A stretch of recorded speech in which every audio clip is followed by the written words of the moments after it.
These are certainly the cleanest steps on Madison Avenue. That's how Mr. Day wants them kept. Good morning. Morning.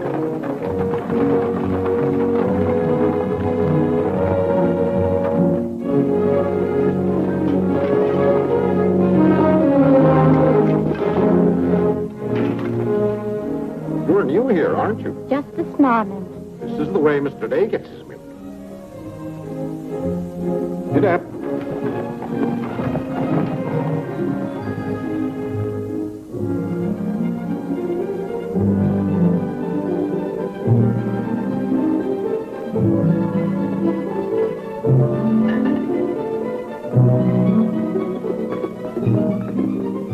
Annie, be careful of this dish. You could burn your hands.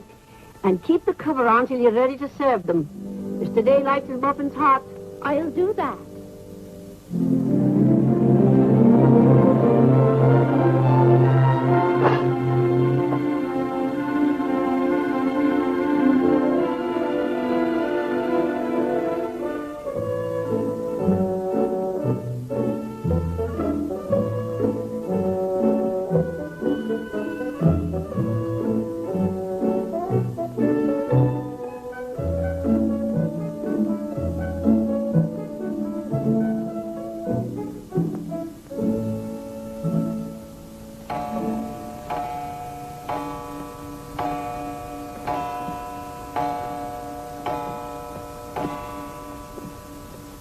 Annie, is the table set for breakfast? Yes, ma'am.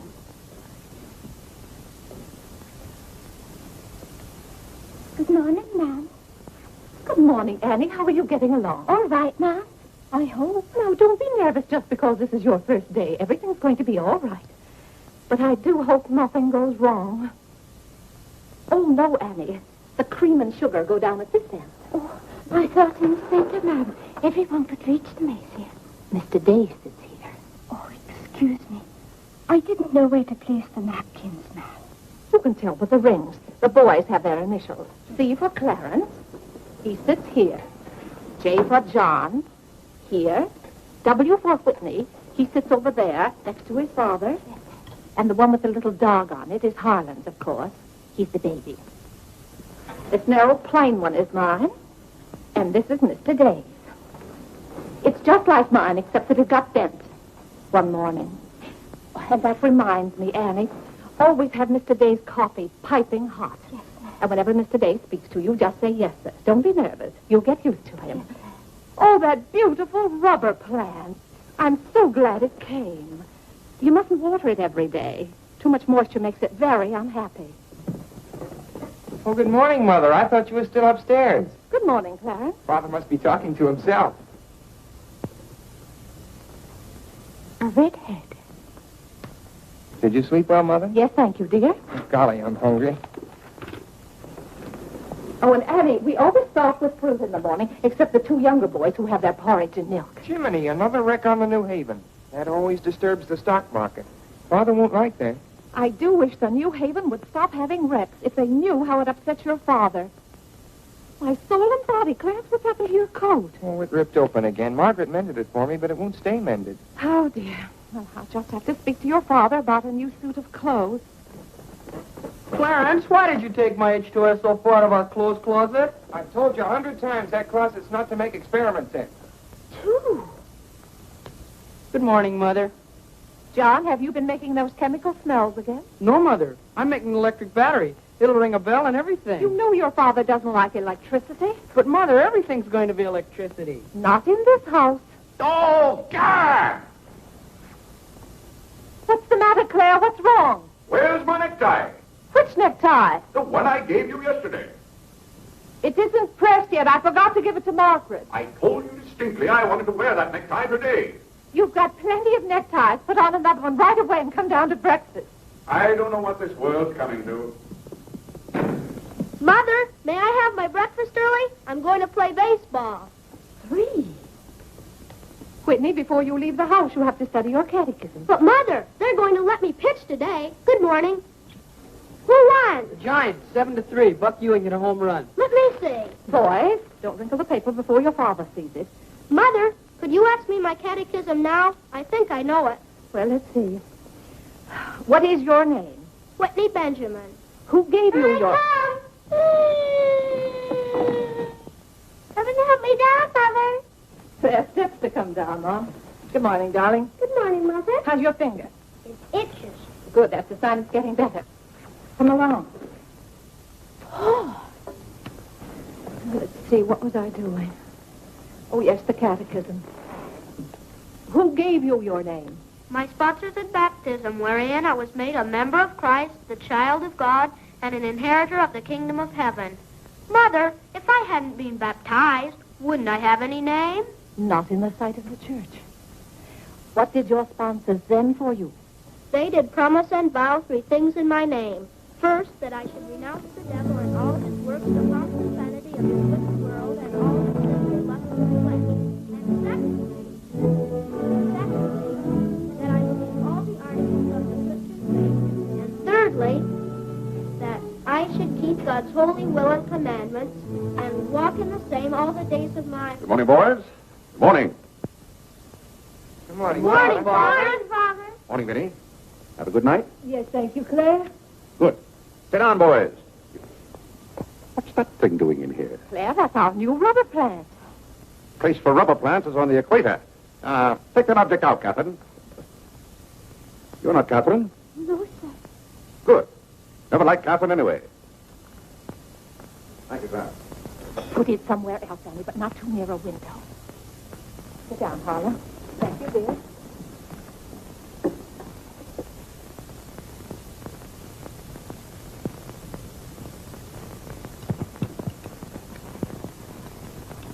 Where did that dog come from?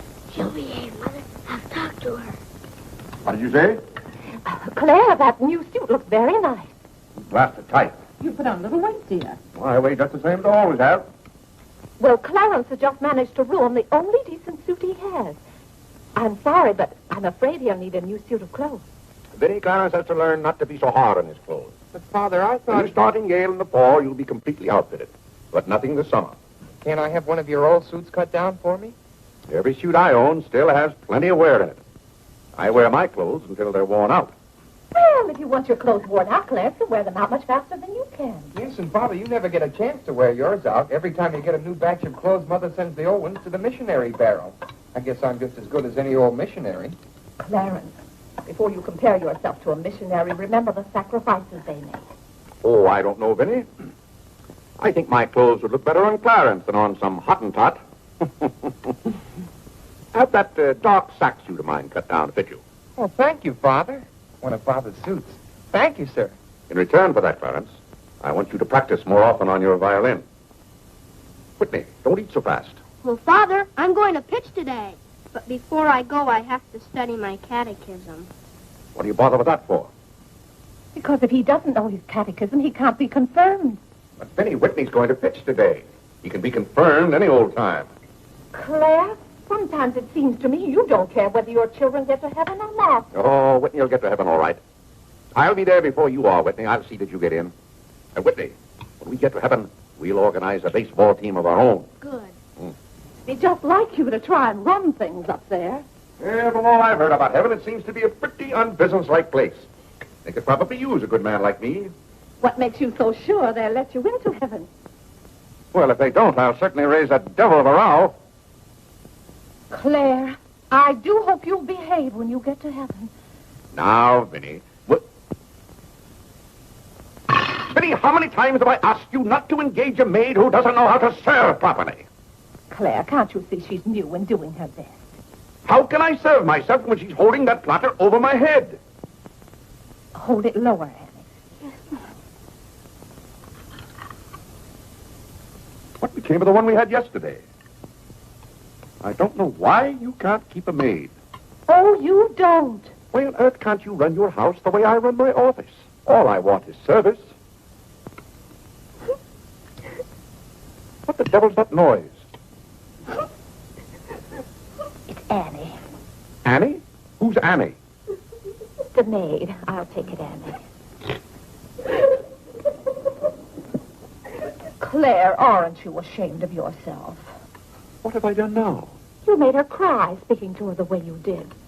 I never said a word to her. I was addressing myself to you. I do wish you'd be more careful. It's hard enough to keep a maid, and the uniforms just fit this one.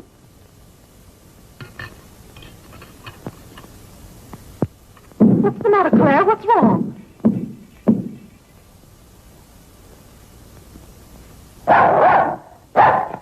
What in the name of...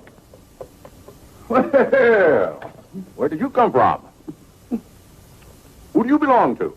She's mine, Father. Her name is Princess. Looks more like a prince to me. What's wanted? Margaret, this bacon's good. Oh, Well, it's good. yes, sir. Arlen, how's that finger? Come here, let me see it.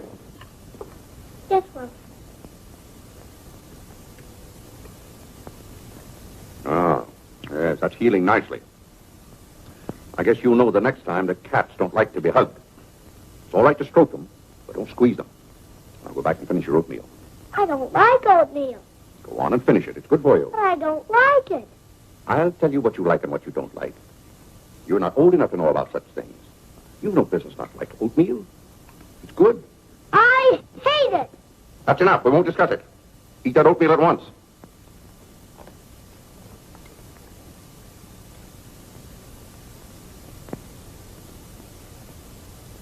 Ah.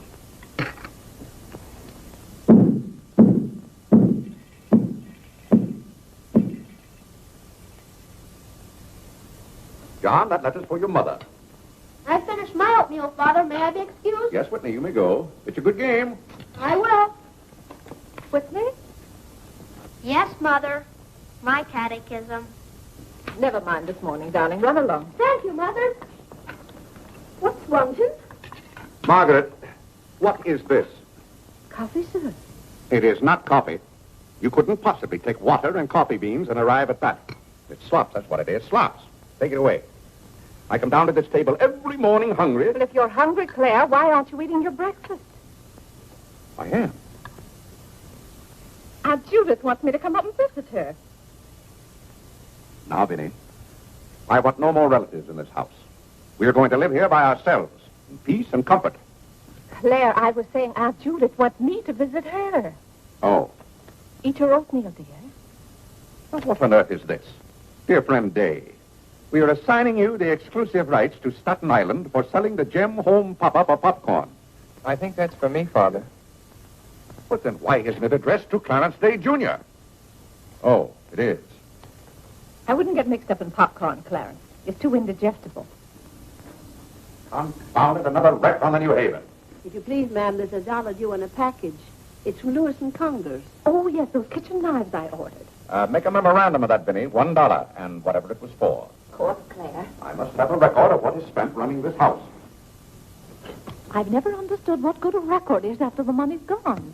There's just $1, Margaret. Vinny, this house must be run on a business basis. Of course, dear. That's what the household accounts are for. Oh, Claire, it's 8:30. You don't want to be late at the office. Plenty of time. Annie, clear the table now. Mom, I'll do that. Clarence, John. Yes, Mother? You boys go up and move the small bureau from my room into yours. Who's coming? Cousin Cora, and she's bringing a friend with her, a young girl. A girl?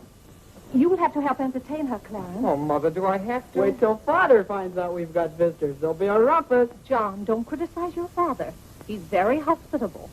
After he gets used to the idea. I like coffee. I like tea. I like the girls, and the girls like me. Well, I don't like girls, and they don't like me. Oh, God!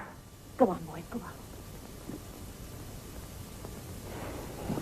What's the matter, Claire? What's wrong? How did that get in this room? Now, Claire, how was the new maid to know? Keep that abomination out of here. All right, I'll take it. Oh, Claire, dear, I'm afraid I'm going to need some more money.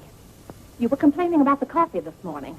Well, that nice French drip coffee pot is broken, and you know how it got broken. Yeah, never mind that, Vinny. As I remember, that coffee pot cost $5 and something. I'll give you $6. When you get it, Vinny, enter the exact amount in the ledger. Of course, Claire. We can't go on month after month having the household accounts in such a mess. No, and I thought of a system that will make my bookkeeping perfect. Well, I'm certainly relieved to hear that. All we have to do is open charge accounts everywhere, and the stores will do my bookkeeping for me. Now, wait a minute, Minnie. Then, when the bills come in, you'd know exactly where your money had gone. Yes, I certainly would. Minnie, we get enough bills as it is. Claire, dear, don't you hate those arguments we have every month? I certainly do. Not to have those, I should think, would be worth something to you. Well, I'll open an account at Lewis & Conger's and one at McCreary's to start with. Thank you, Claire. We'll see how it works out. Thank you. Oh, the rector's coming to tea today. The rector? Well, I'm glad you warned me. I'll go to the club. Don't expect me home until dinner time. Claire, dear, I do wish you'd take a little more interest in the church. Getting me into heaven is your business, Vinnie. If there's anything wrong with my ticket when I get there, you can fix it up. Everybody loves you so much, I'm sure God must too. I'll do my best, Claire. It wouldn't be heaven without you. If you're there, Vinnie, I'll manage to get in some way, even if I have to climb the fence. Sweet Marie, come to me, sweet Marie. Margaret! Margaret! Oh, yeah! What's the matter, Claire? What's wrong? Why did God make so many dumb fools and Democrats? Oh, politics. Yes, but it's taking the bread out of our mouths. Honest Hugh Grant. Honest Bah. Fine mayor you've turned out to be. If you can't run this city without raising taxes every 5 minutes, you'd better get out. Let someone who can. Richard Coker's running this town, and you're just his cat's paw. Tell me this. Are these increased taxes going into public improvements, or are they going into graft? Answer me that honestly if you can, Mr. Honest Hugh Grant. You can't. I thought so. Bah. You were elected to office on the promise that you would put an end to all this thievery and corruption. Have you put an end to it? No. You've encouraged it. Every day there's some new raid on the public treasury. If you don't stop plundering the pocketbooks of the good citizens of New York, we're going to throw you and your boodle board of aldermen out of office. I'm warning you for the last time. Robbery. That's what it is. Highway robbery. Annie. If Annie. you think we're going to submit to this... Take this fresh cup of coffee into Mr. Day. Tell you, sir. Mr. Dave's We got as a the owners visitor. of New York City are not going to tolerate these conditions any Nonsense. longer. Run along in there. We pay you a good round sum to watch after our interests, and all we get is inefficiency. I know you're an nincompoop, and I strongly suspect you of being a scalawag. You're not going to escape your legal responsibilities. Legal responsibilities? By gad, I mean criminal responsibilities. Don't think for 1 minute we're going to let you escape. We're going to throw you into jail.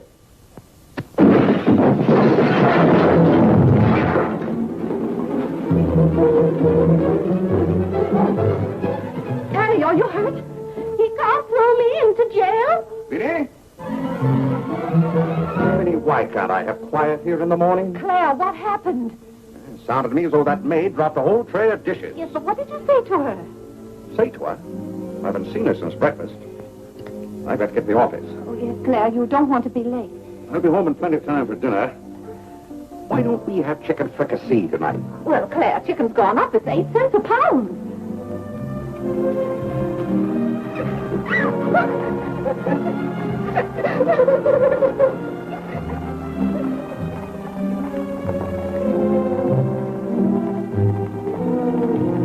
Where the devil's she going, dressed up like that? Claire, you've done it again. How could you? Could I what? Can't you see she's leaving? Dear, I have no time to engage a new maid. We'll have to have dinner out. In or out? Nonsense. I'll engage a new maid myself. Claire, you can't. She has to fit the uniform. I'll have one here in an hour. Goodbye, dear. Bye. Good morning, Mr. Day. On your way to the office? Yes, Clarence. Good morning. Mrs. Day? Good morning, Mr. Day. Jim?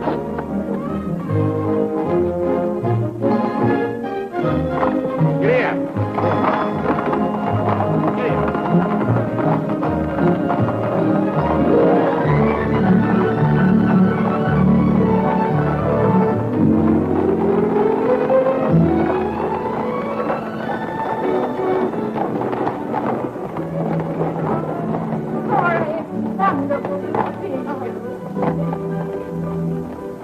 Vinny, I declare you're getting younger and prettier every year. Oh, this is Mary Skinner. Aunt Skinner's daughter. My goodness, I never would have known you. Just leave your things out here and come right on in. I heard my father talk so much about you, Mrs. Skinner. Did he tell you how he used to dip my pigtails in the inkwell at school? What's the news in Pleasantville, Cora? Oh, Vinny, I have so much to tell you. We wrote you that Aunt Carrie broke her hip. Yes. That was the night that Robert Ingersoll lectured. Of course, she couldn't get there, but It was a good thing for Mr. Ingersoll she didn't. How do you do, Cousin Cora? Oh, Clarence. my. No, Cora, this is John. John, why, how you've grown. You'll be a man before your mother. John, this is Mary Skinner. How do you do?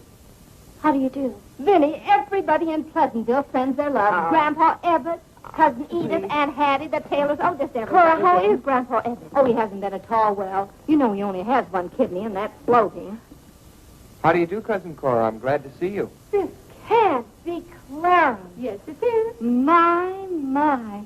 My goodness, every time I see you boys, you've grown another foot. Let's see, you're going to St. Paul's now, aren't you? St. Paul's? I was through with St. Paul's long ago. I'm starting in Yale this fall. Yale? Oh, Mary, this is Clarence, Mary Skinner. How do you do? Oh, this is Mary's first trip to New York. Yes, it is. It's her first trip. We'll have to show Mary around. Oh, I tell you, I'll ask Mr. Day to take us all to Delmonico's for dinner tonight. Delmonico's? Think of that, Mary. Delmonico's. And Cousin Clara's such a wonderful host. Well, I know you girls want to freshen up, so come upstairs. Clarence, get their bags. I've given you girls Clarence's room, but he didn't know about it. So Now, Vinny, I don't want you to He has a little bit of things out Don't you here. bother about us for 1 minute. John, get their old bags. Just take care of ours. Oh, you play the violin. Well, I fool with her a little. You're just being modest. No, really, I play the piano. Not awfully well, but... Now, you're being modest. Do you ever play duet? Well, I haven't up to now. Neither have I. Up to now.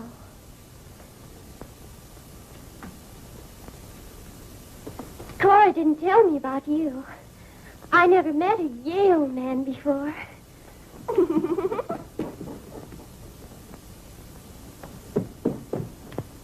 What's happened to you?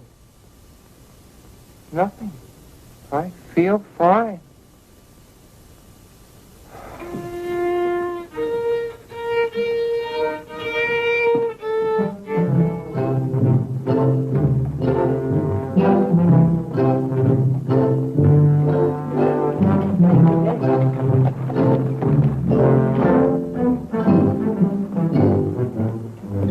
Where do you keep them?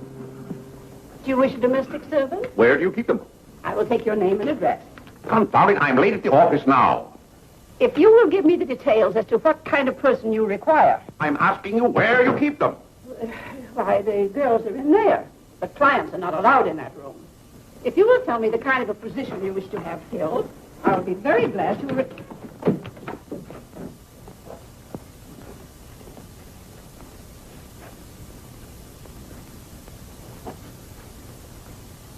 You stand up, please. Sir, this is quite against the rules. I must know what you want the girl for. I'll take that one. What's your name? Hilda, sir. Hilda, you go right over to 420 Madison Avenue. I will, sir. That's all, thank you. Sir, before I can let any girl go from this establishment, I must know the character of the home in which she will be employed. Madam, I am the character of my home. My duty toward my neighbor is to love him as myself and to do unto all men as They should do unto me. they should do unto me. To...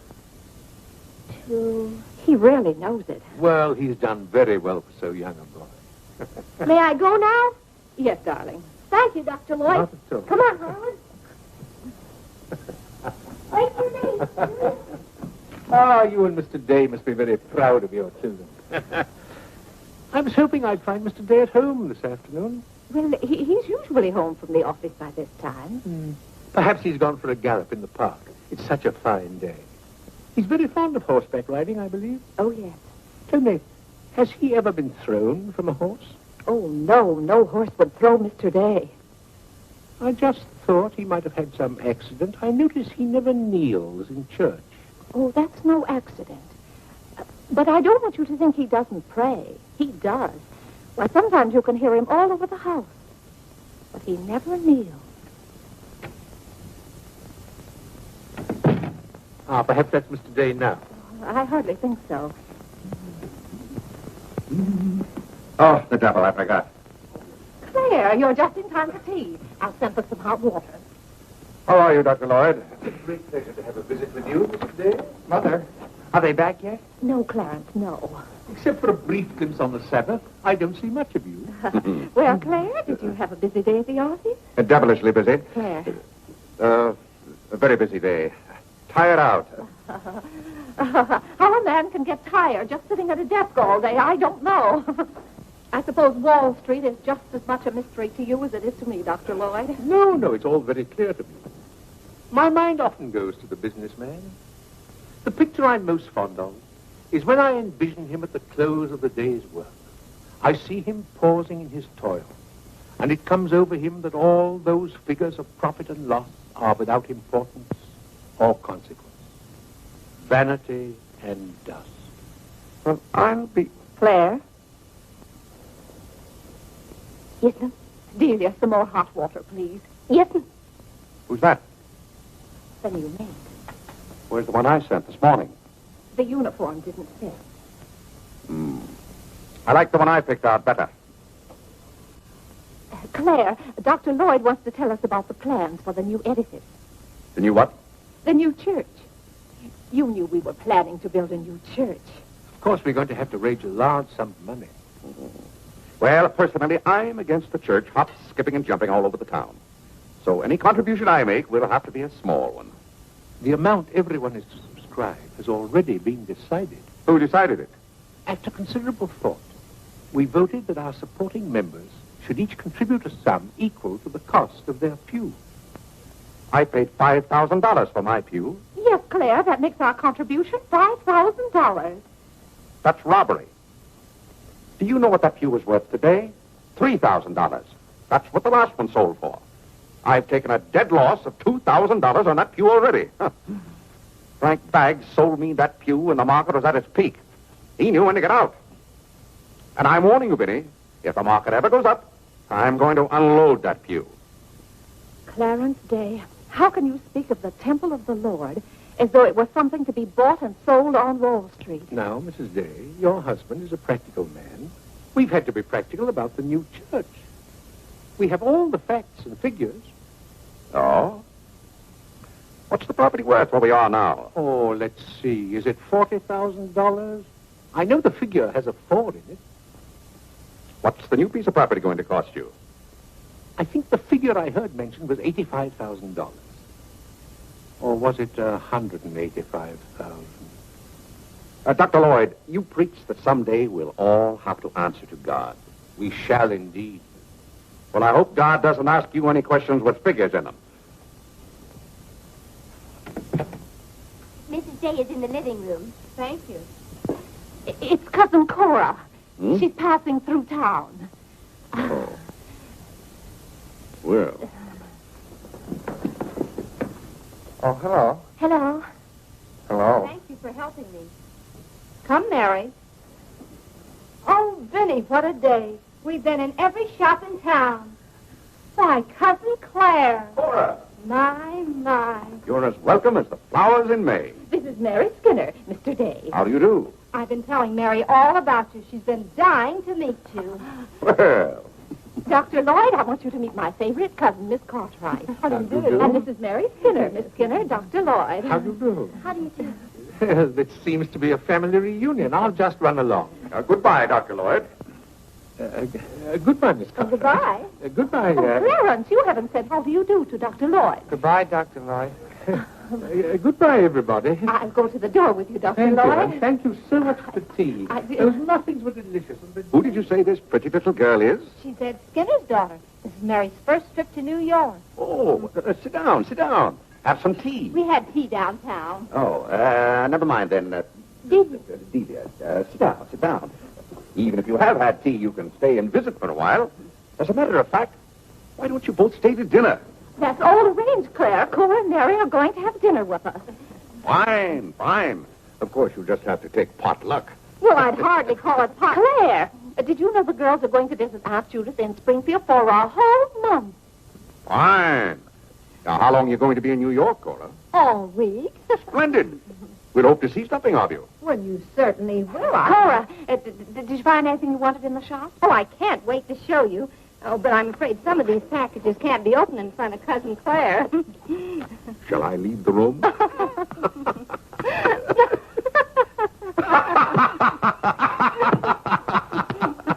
Oh, Clarence, would you take the package in the hall up to our room, or should I say your room? Wasn't it nice of Clarence to give up his room to us for a whole week? Cora, come on, I just can't wait to see what's in those packages. Well, we'll be back soon. Vinny, I wish to speak to you before you go upstairs. I'll be down in just a minute, Claire. I wish to speak to you now. I'll be up in just a minute, Cora. It's all right, Vinny. Come along, Mary. Are those two women encamped in our house? Now, Claire. Answer me, Vinny. Now, Claire, you know... Answer me. Just a minute. Clarence.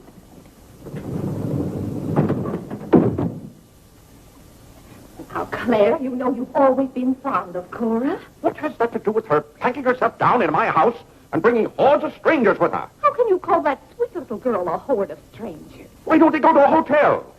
New York is full of hotels built for the express purpose of housing such nuisances. Claire, two girls alone in a hotel? Why, who knows what might happen to them? All right, then put them on the first train. They want to roam with the gypsies? Lend them a hand. Keep them roaming. But, Claire, they're just staying in that little room of Clarence's. The trouble is they don't stay there. They stay in the bathroom. Every time I want to take my bath, it's full of giggling females, washing their hair. I tell you, I won't have it. Send them to a hotel. I'll pay the bill gladly, but get them out of here. Father, I'm afraid they can hear you upstairs. Then keep those doors closed. Clarence, you open those doors. Open them all the way. Now, Claire, you be quiet and behave yourself. They're here, and they're going to stay here. That's enough, Vinny. I want no more of this argument.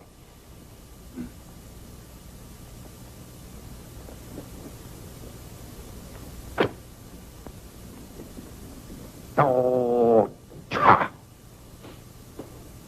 what I don't understand is why this swarm of locusts always descends on us without any warning. Oh, thunder.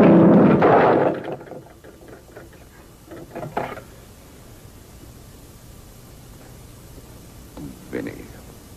Dear Vinny.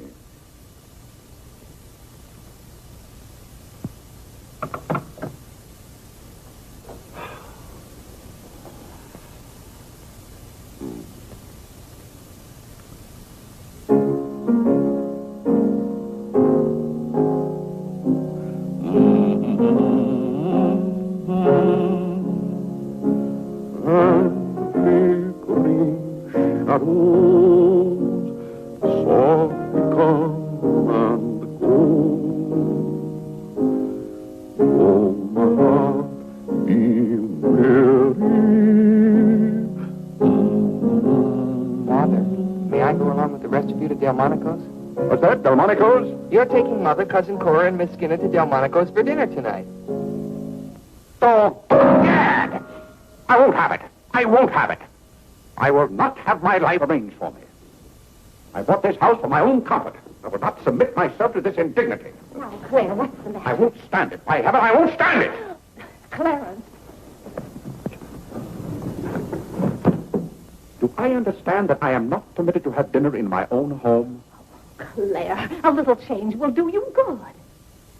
I have a home to have dinner in, and any time I can't have dinner at home, this house is for sale. Well, Claire, you can't have dinner here tonight because it isn't ordered.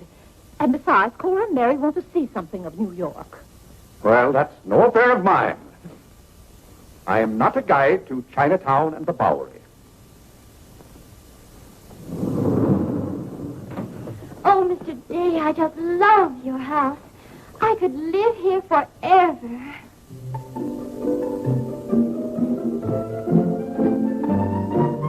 car is waiting for you, Mrs. Day. Oh, yes, I'll run right up.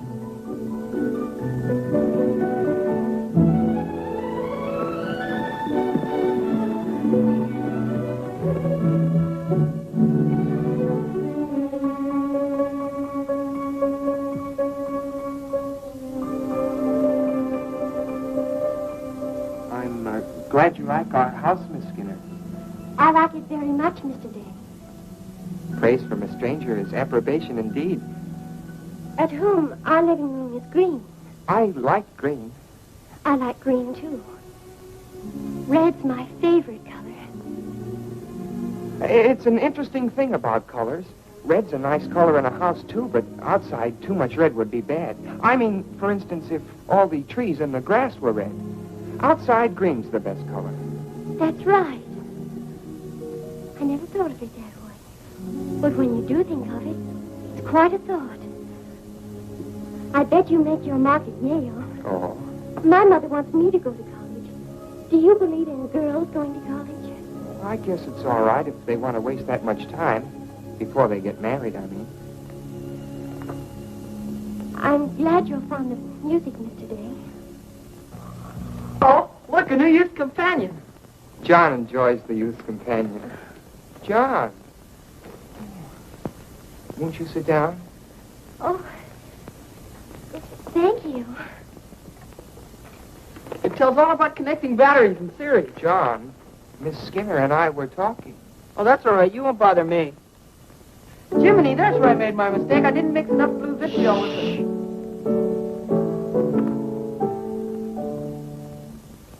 Oh, don't stop. Can you play that? I'm afraid not. Can you play Sweet Genevieve? That's my favorite. Not without my music. Hymns are nice, don't you think? I like this one.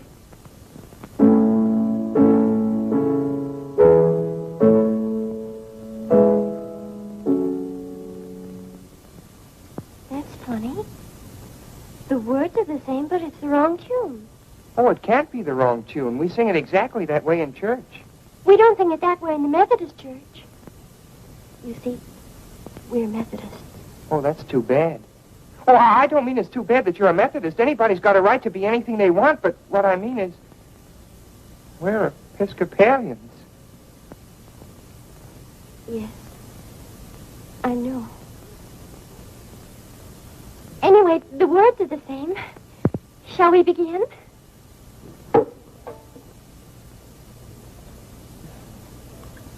Now.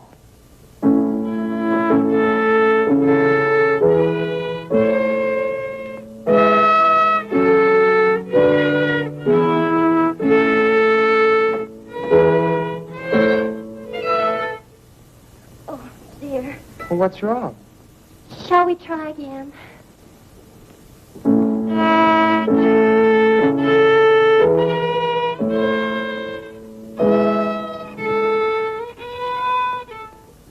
It must be my fault. Oh, no, it's my fault. No, you're the Episcopalian.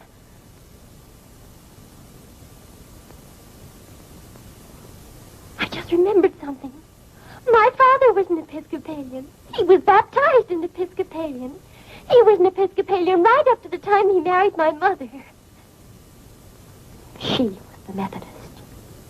Oh. Oh, well, let's try it again then.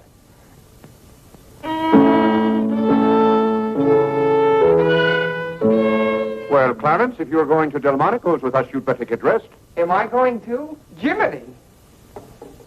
Thank you, Father. Be ready in just a minute, Mother. Vinny, that young lady looks about the same age you were when I came out to Pleasantville to rescue you. Rescue me? You came out there to talk me into marrying you. It worked out just the same.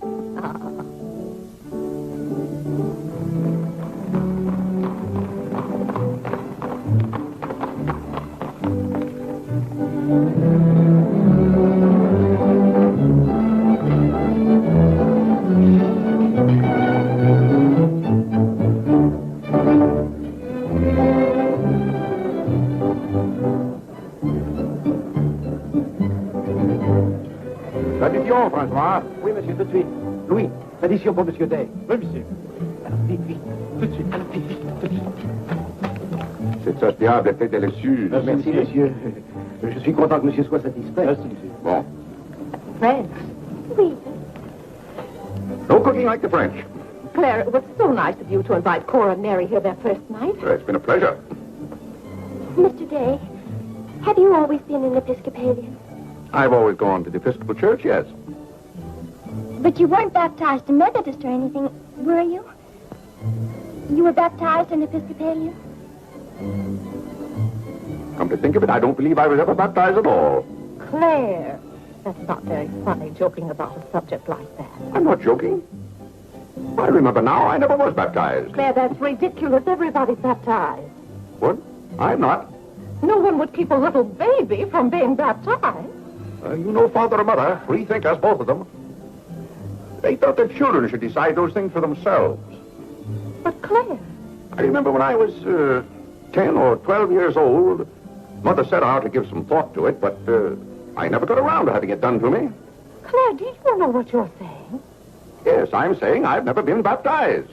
Then something's got to be done about it right away. Now, Freddy, don't get excited over nothing. Why haven't you ever told me?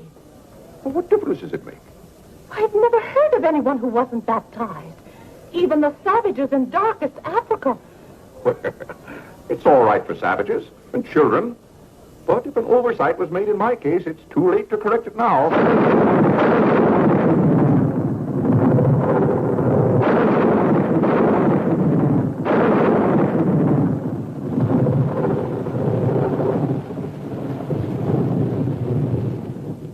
But if you're not baptized, you're not a Christian. Why, confound it, of course I'm a Christian. A mighty good Christian, too. A lot better Christian than those psalm singers in church. But you can't be if you won't be baptized. I won't be baptized, and I will be a Christian. I'll be a Christian in my own way. Claire, don't you want to meet us all in heaven? Of course. And I'm going to. But you can't go to heaven if you're not baptized. Ah, that's a lot of falderall. Clarence Day, don't you blaspheme like that. You're coming to church with me before you go to the office in the morning and be baptized then and there. Vinny, don't be ridiculous. If you think I'm going to stand there and let Dr. Lloyd splash water on me at my age, you're mistaken. No, I'm sleepy. Good night, Vinny.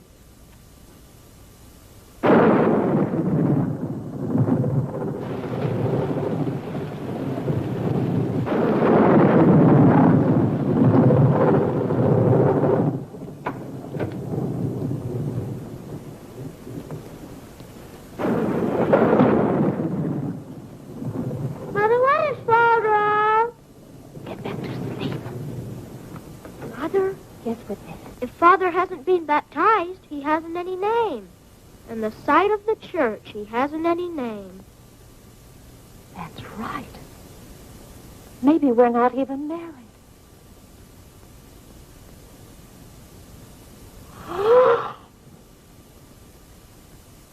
We, thine unworthy servants, do give thee most humble and hearty thanks for all thy goodness and loving kindness to us and to all men. We bless thee for our creation, preservation, and all the blessings of this life. But above all, for thine inestimable love in the redemption of the world by our Lord Jesus Christ. For the means of grace, for the hope of glory. And we beseech thee, give us that due sense of all thy mercies, that our hearts may be unfaded as they are. And that we show forth our praise, not only with our lips, by giving up ourselves to thy service, and by walking before thee in holiness and majesty all our days. Through Jesus Christ our Lord, to whom with thee and the Holy Ghost be all honor and glory, world without end. Amen. The grace of our Lord Jesus Christ, and the love of God, and the fellowship of the Holy Ghost, be with us all evermore. Amen. Amen.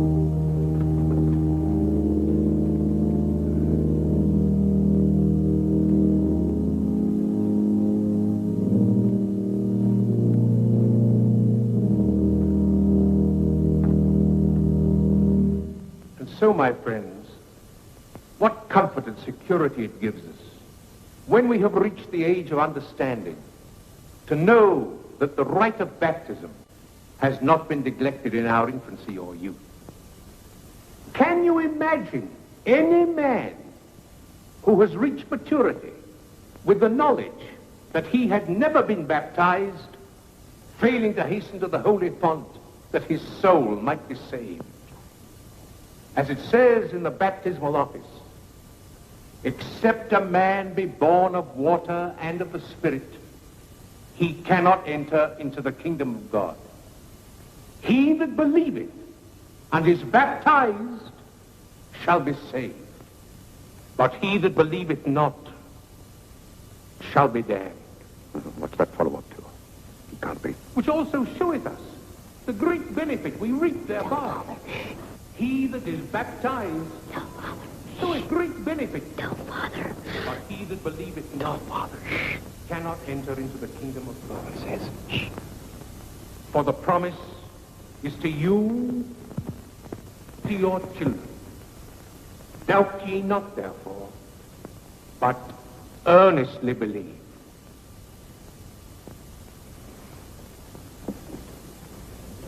In the name of the Father, and of the Son, and of the Holy Ghost. Amen. Amen.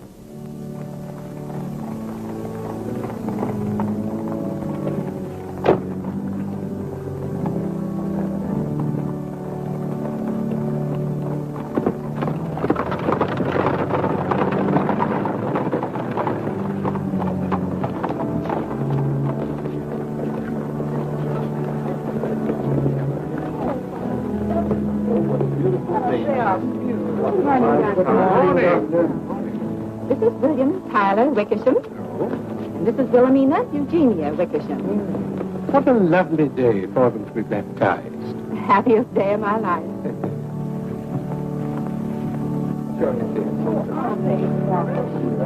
Lovely. Thank you.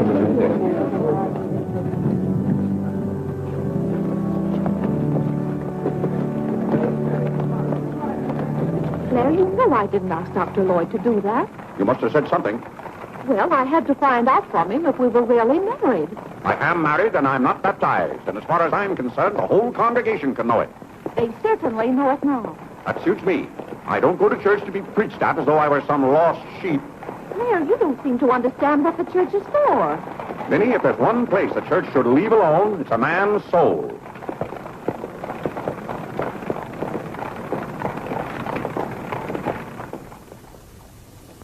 Well, he's going to be baptized, Cora. You mark my word. I just couldn't go to heaven without Claire. Why, I get lonesome for him even when I go to Ohio. It's awfully hard on a woman to love a man like Claire so much. Oh, men are so aggravating. They take everything for granted. They certainly do. You know, I don't believe Claire has come right out and told me he loves me since we've been married. Of course, I know he does because I keep reminding him of it. You have to keep reminding them, Cora. Minnie, the table isn't set for dinner yet. I'll be back in a minute, Cora. We're having it after Cora and Mary go to the train. Their cab's coming at 1 o'clock. Cab? The horse cars go right past the door. But, Claire, they have those heavy bags. Cabs are a waste of money. Well, if dinner's going to be delayed, I'll work on this month's bills. What are they? Now, Claire, it isn't fair to go over the household accounts when you're hungry. Vinny, where are those bills? They're in the library on your desk. Oh. I didn't know dinner was going to be late. No one ever tells me anything in this house. Back home I ride all the time. I love horses. The horse is my favorite animal. Well, goodness, where have you two been? Clarence wanted to show me his grandfather's house. You'll have to hurry and finish your packing. It won't take me long. Can I help you pack? Clarence! Clarence, why did you kneel in church today? I just couldn't.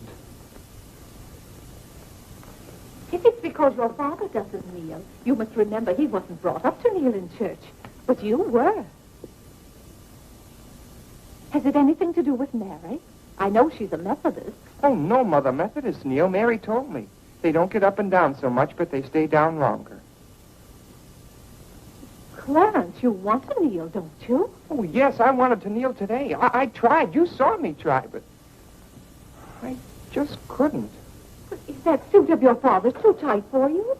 No, it's not too tight. Well, what is it? Mother, very peculiar things have happened to me since I started to wear this suit. I can't seem to make these clothes do anything Father wouldn't do. Oh, that's nonsense, Clarence. And not to kneel in church is a sacrilege.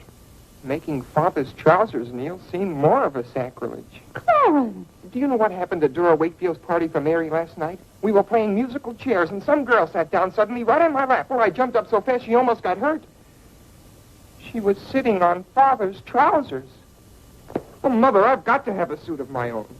My soul and body. Well, you'll just have to talk to your father about it.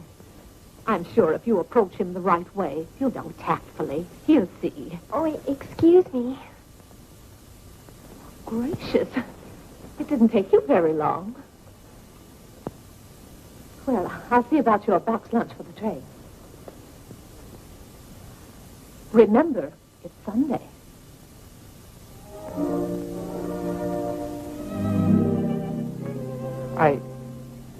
I was hoping we could have a few minutes together before you left.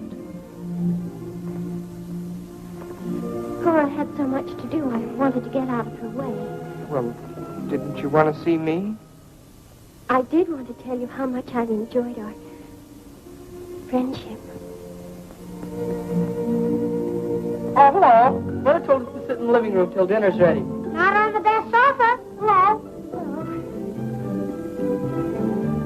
Have you ever been out on our porch? Oh, yes. Well, let me show it to you. It's awfully hard to grow up in a family with children. My, I've never known a week to pass so quickly. Why, Yes? Yes? You're going to write me when you get to Springfield, aren't you? Of course. If you write me first. But you'll have something to write about, your trip and Aunt Judith and how things are in Springfield. You write me as soon as you get there. Maybe I'll be too busy. Maybe I won't have time. Well, you find the time. Let's not have any nonsense about that. You'll write me first and you'll do it right away, the first day. How do you know I'll take orders from you? I'll show you. Give me your hand.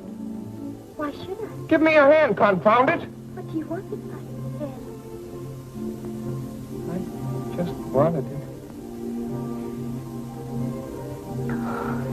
What are you thinking about? I was just thinking. About what? I was hoping you'd write me first, because that would mean you liked me. Well, what's my writing first got to do with liking you? You do like me then. Of course I do. I like you better than any girl I ever met. But you don't like me well enough to write first. Well, I don't see how one thing's got anything to do with the other. But a girl can't write first because she's a girl. Well, that's nonsense. If a girl has something to write about and a fellow hasn't, there's no reason why she shouldn't write first. You know, the first few days I was here, you'd do anything for me. And then you changed. You used to be a lot of fun. Then all of a sudden you turned into an old sober side. Why, you even dressed like an old sober side. What's the matter? I just happened to remember something. What? Oh, I know. It's because this is the last time we'll be together. Mary, please. But, Clarence, we'll see each other in a month when I come back. Oh, Clarence, please write me first, because that'll show me how much you like me. Please. I'll show you how much I like you. Get up, get up! Oh, Mary, don't do that. Please don't do that. No, just a bold and forward girl. Oh, no, it's not that. Oh, is it because it's Sunday? No, it'd be the same any day. Oh, you just didn't want me sitting on your lap. Oh, it was nice of you to do it. It was nice of you, so you told me to get up. You just couldn't bear to have me sit there. Oh, you needn't write me first. You needn't write me any letters at all. Because I'll tear them up without opening them. I never want to see you again. Oh, Mary, Mary, listen to me. Mary, please. Oh, Mary.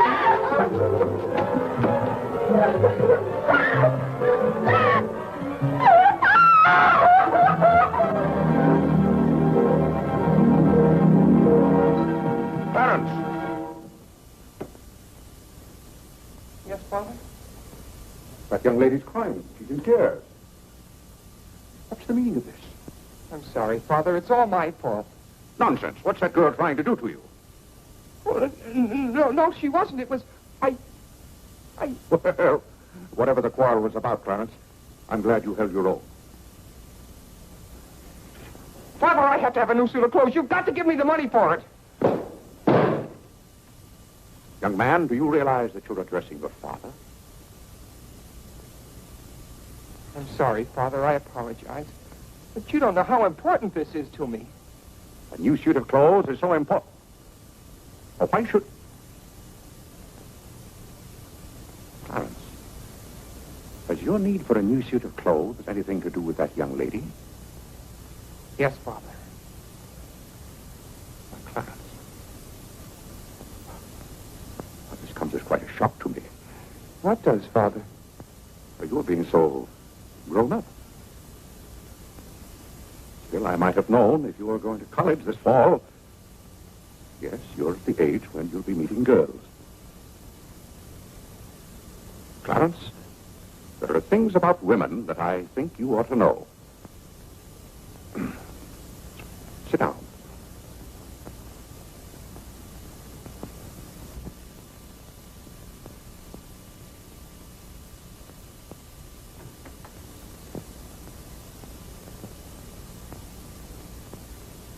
Yes, I think it's better for you to hear this from me than to have to learn it for yourself. Clarence, women aren't the angels that you think they are. Well, now, first let me explain this to you.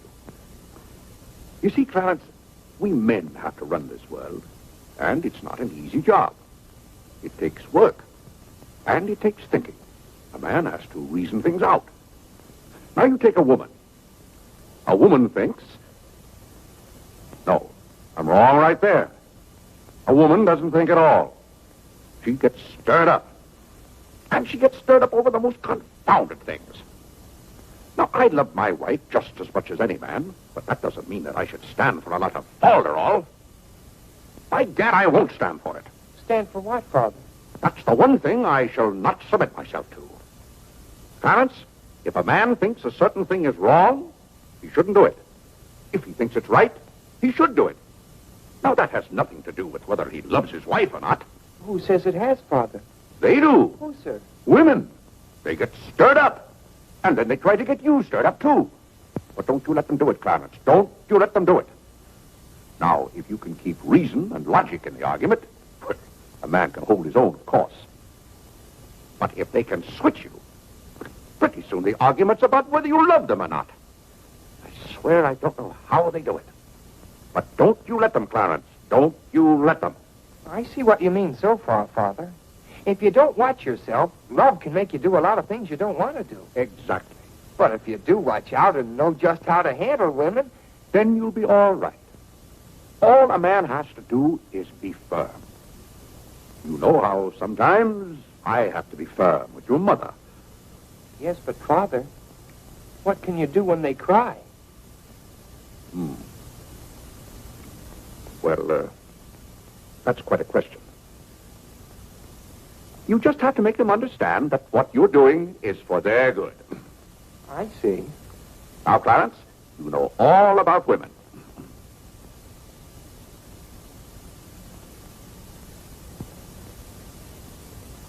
But, Father... Yes, Clarence? I thought you were going to tell me about... About what? About women. Clarence, there are some things gentlemen don't discuss.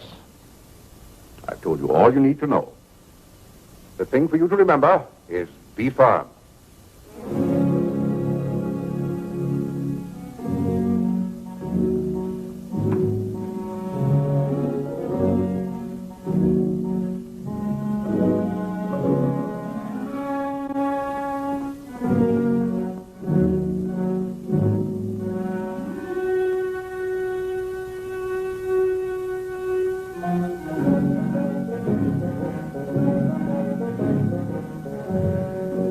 Mary, when you get to Springfield, the very first thing you...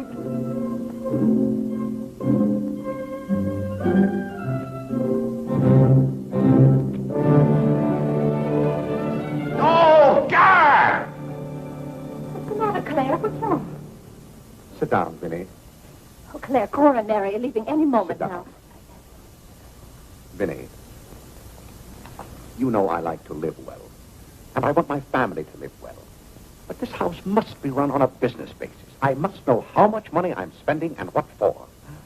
For instance, if you recall, a week ago I gave you $6 to buy a new coffee pot. Yes, because you broke the old one. You threw it right on the floor. I'm not talking about that. Now I find here among It my... was a pity to break that nice coffee pot, Claire. It was imported from France, and that little shop has stopped selling them. But what has that They to... said the tariff wouldn't let them, and that's your fault because you're always voting to raise the tariff. The tariff protects America against cheap foreign labor. Now, this bill... The tariff does nothing but put up the prices, and that's hard on everybody, especially the farmer. Vinny, I wish to heaven you wouldn't talk about matters you don't know anything about. I do, too, know about them. Miss Gulick says that every intelligent woman should have some opinion Who, about... may I ask, is Miss Gulick? She's the current events woman I told you about, and the tickets are $1 every Tuesday. Do you mean to tell me that a pack of idle-minded females pay $1 apiece to hear another female gabble about the events of the day? Listen to me if you want to know anything about the events of the day. But you get so excited, Claire.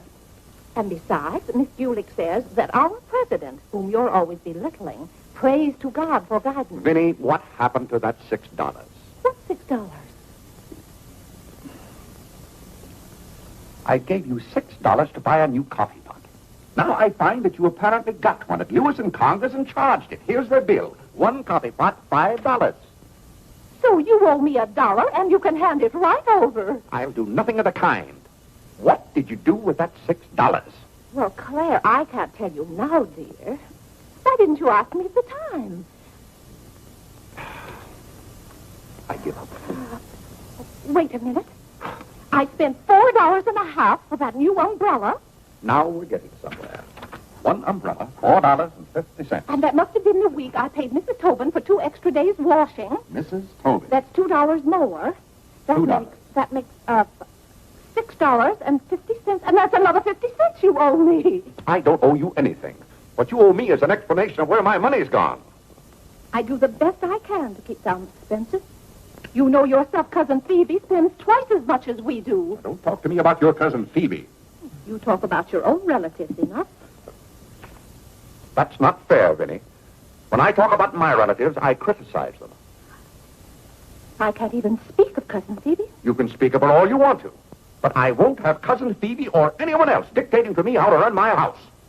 I didn't say a word about her dictating. Claire, you know she isn't that. You said... Well, I don't know what you said now. You never stick to the point. Now, we're going over this account book, item by item. I find here a bill for $38.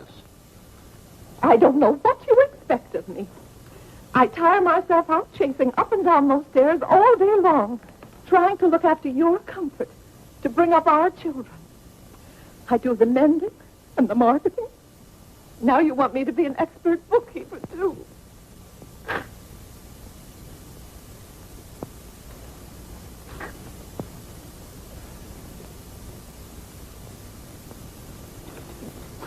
Vinny, I want to be reasonable, but can't you understand? I'm doing all this for your own good. Oh. Well, I suppose I'll have to go ahead just paying the bills and hoping I've got enough money in the bank to meet them. But it's all very discouraging. I'll try to do better, Claire. Well, that's all I'm asking. Well, I'll make out the checks and sign them. But maybe I haven't any right to sign those checks since in the sight of the Lord I haven't any name. That's right.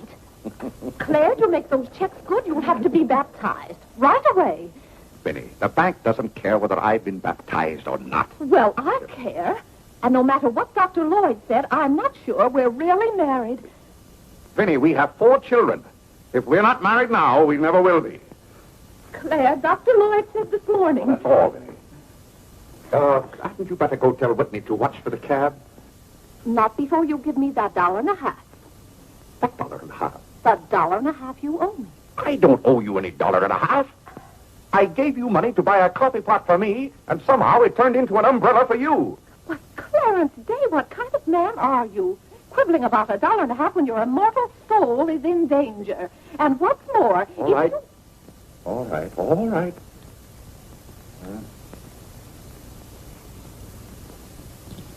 Thank you, Claire. Now the accounts are all straight again.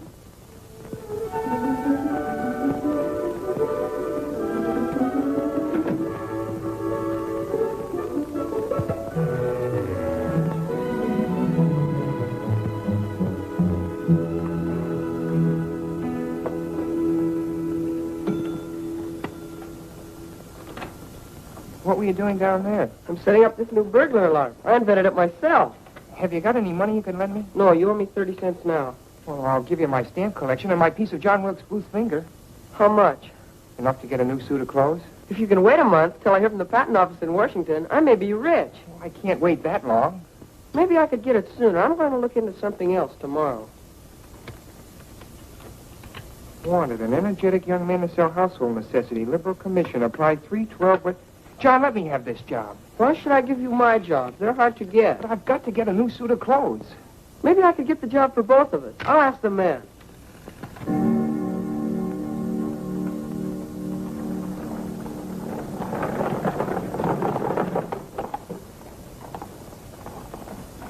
The cab's here, Father. Oh, thank you, Whitney. Vinny, Cora, the cab's here. John, go up and get their bags. Yes, sir. Here's the lunch for the train, sir. Take it out for the cab. Who's that one? It's Ellen. Delia left yesterday. I don't know where your mother finds them. Now, Vinny, don't you let Claire worry about us. We have plenty of time. Take the bags right on out, John. Well, goodbye, Clarence. It was so nice to see you again. Cora. Goodbye, Whitney. Now, you be a good boy. Goodbye, Cousin Cora. Goodbye, Harlan. Goodbye. Keep out of mischief. Come along, everybody. Don't keep the cab waiting. Cabs cost money. If there's one thing Mr. Day can't stand, it's to keep a cab waiting. Any waiting to do, there's a waiting room at the Grand Central Depot just for that. Mary, aren't you even going to shake hands with me? I don't think I'd better. You may remember that when I get too close to you, you feel contaminated. Mary, you're going to write to me, aren't you? Are you going to write first? No, Mary. There are times when a man must be firm. Mary, Mother says you better hurry out before Father starts yelling. It's Sunday. Goodbye, John. I'm very happy to have made your acquaintance. Thank you. May I help you? No, thank you. Take care of yourself. Goodbye, Mr. Day. Goodbye, Mary. Goodbye, Mr. Day. I've had a wonderful Goodbye, day. Mary. Bye-bye. Goodbye. Goodbye, Cousin Claire. Goodbye, Cora. Goodbye, Cora.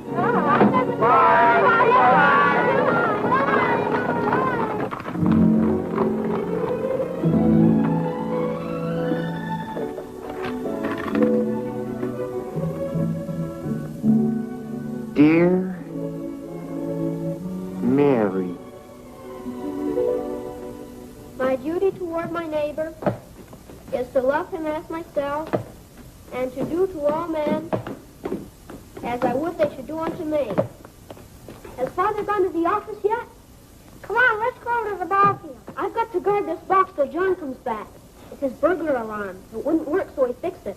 We're going to put it back in the dining room after Father goes to the office. Are there burglars around? Everywhere. Oh. To love, honor, and succor my father and my mother. Why do you have to learn that? Because if I don't, I'll go to hell. Father's going to hell. He is not. Yes, he is, because he isn't baptized. He'll go to hell and burn for 1,000 years. He won't. He won't. He'll be in a lake of fire and brimstone, and 1,000 devils with pitchforks will be poking at him. No, Mother, don't let me. Father will hear you. No, I don't. Come on, you faithful.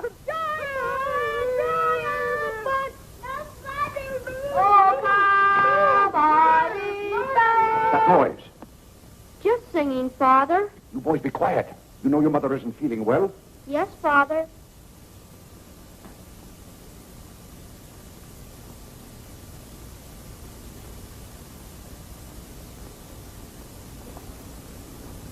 mother say? She said she doesn't want any breakfast. Now, why does your mother do that to me? You know, it just upsets my day when she doesn't come down to breakfast. A special delivery, sir. Thank you. John? Where's John this morning? Well, John had his breakfast early, Father, and went out to see about something. See about what? Well, John and I thought we'd work this summer and earn some money. Good. Work never hurt anyone. It's good for them. But if you're going to work, work hard. King Solomon had the right idea about work.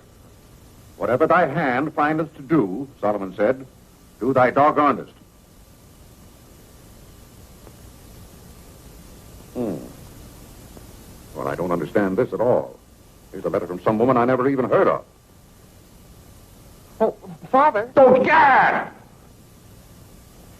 What is it, Father? This woman claims that she sat on my lap and that I didn't like it. Huh. What's that word? No, that one down there. It looks like curiosity. Oh. I only opened your letter as a matter of curiosity. Yes, go on. Why, this gets worse and worse. It just turns into a lot of sentimental, lovey-dovey mush. Cha! This is someone's idea of a practical joke. What's the matter, Claire? What's wrong? Nothing wrong. Just a fool letter. How are you feeling, Vinny? I thought you needed me. If you don't, I'll go back to bed. Oh, no. Come sit down and get some food in you. Do you good. Build up your strength. Yeah, here, sit down. Here, what's this one's name? Nora. Nora, get Mrs. Day some bacon and eggs. No, Nora. Bring me a cup of tea up to my room. Yes, ma'am. Oh, Vinny, it's just weak to give in to an ailment. I notice when you have a headache, you yell and groan and swear enough. Well, that's to prove to the headache that I'm stronger than it is. I think I've caught some kind of germ. Some of my friends have had to send for the doctor. The doctor? Oh, poppycock. But Claire, dear, when people are ill, you have to do something. Certainly I have to do something. Cheer them up. That's the way to cure them. How would you go about cheering them up? I? Oh, I'd tell them, bah.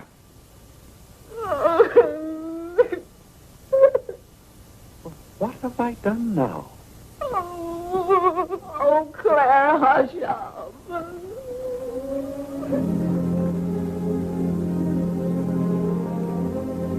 Hey, I didn't mean to upset you.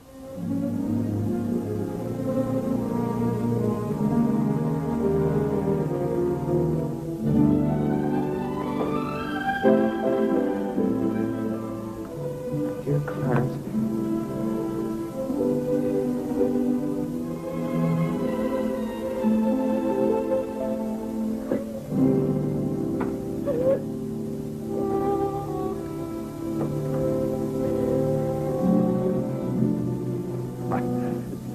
I was just trying to help you. You know, when you take your bed, I have a confounded lonely time around here. So when I see you getting it into your head that you're not feeling well, I want to do something about it. Just because some of your friends have given into this, no reason why you should imagine you're ill. Claire, stop. Get out of this house and go to your office.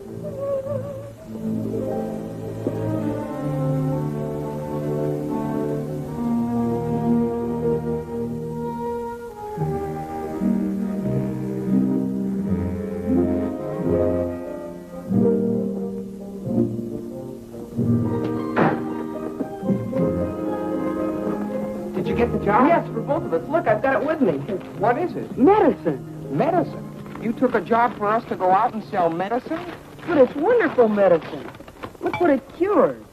A sovereign cure for cold, coughs, catarrh, asthma, quinsy, and sore throat. Poor digestion, summer complaint, colic, dyspepsia, heartburn, and shortness of breath. Lumbago, rheumatism, heart disease, giddiness, and women's complaints. Nervous prostration, St. Vitus dance, jaundice, la grippe, proud flesh, pink eye, seasickness, and pimples. It's made from a secret formula known only to Dr. Bartlett. We get 25 cents commission on every bottle we sell, and he's giving us the territory of all Manhattan Island. Well, lots of fathers and mothers' friends have some of those diseases. Let's start out by calling on them. Yes. Oh, what if they ask us if we use it at our house? Oh, yes, it would be better if we could say we did. Excuse me? Oh, is that the tea for Mrs. Day? Yes. Oh, I'll take it up to her. Thank you. Right away now while it's hot. What's the matter with Mother? I don't know. She was just complaining. Say, it says here it's good for women's complaints. Here.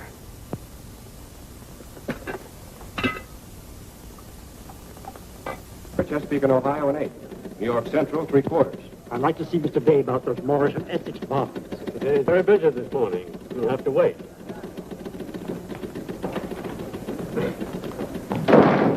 Where's Father? Well, Master Whitney, have you come to pay us a visit? Where's Father? He's busy in his office with a customer. Master Whitney! But, Mr. Day, the president of the firm has... Father, you have to come home right away. What's the meaning of this? Who sent you down here? Your mother? No, sir. Mother's ill. She's terribly ill. Did the doctor send you for me? No, sir. It was Margaret. Margaret? Margaret says you're to come home right away and no nonsense. Perkins, go down and stop the first cab you see. A cab, sir? For you, Mr. Day? Yes, I want a cab, and no nonsense. Yes, sir. I'm sorry, Mr. Hopkins.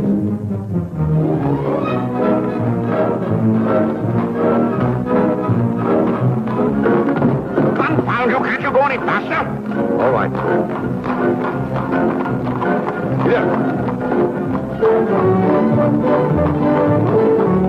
Get up there, do you hear me? Get up!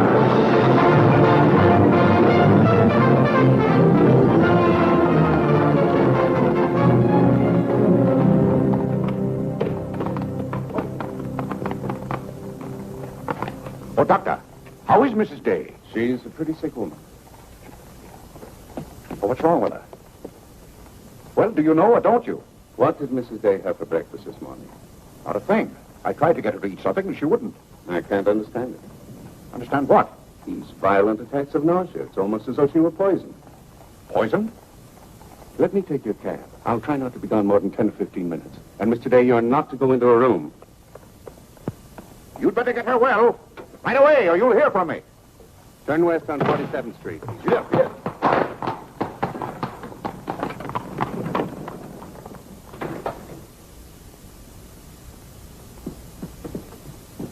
How is Mother? I don't know. Well, she better be good and sick, or Father may be mad at me for getting him up here. Especially in a cab. Is your father come? Yes, just now. Where are you going, Margaret? I have to go for the minister.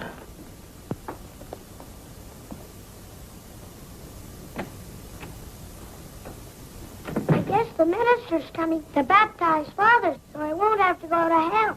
You can't be baptized in a house.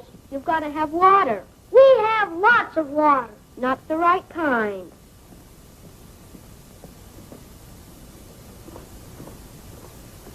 Is Mother better, Father? How can I tell? She wouldn't let me in the room with her. These confounded doctors never know what's the matter with anybody.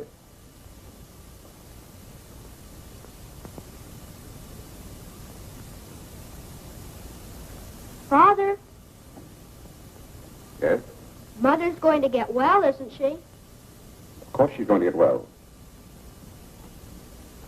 Father, may we come in? It's lonesome without Mother.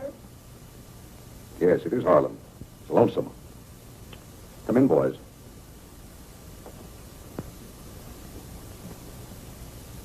What have you been doing, Harlem? Nothing. They won't let me upstairs. What about you, Whitney? I was supposed to learn the rest of my catechism.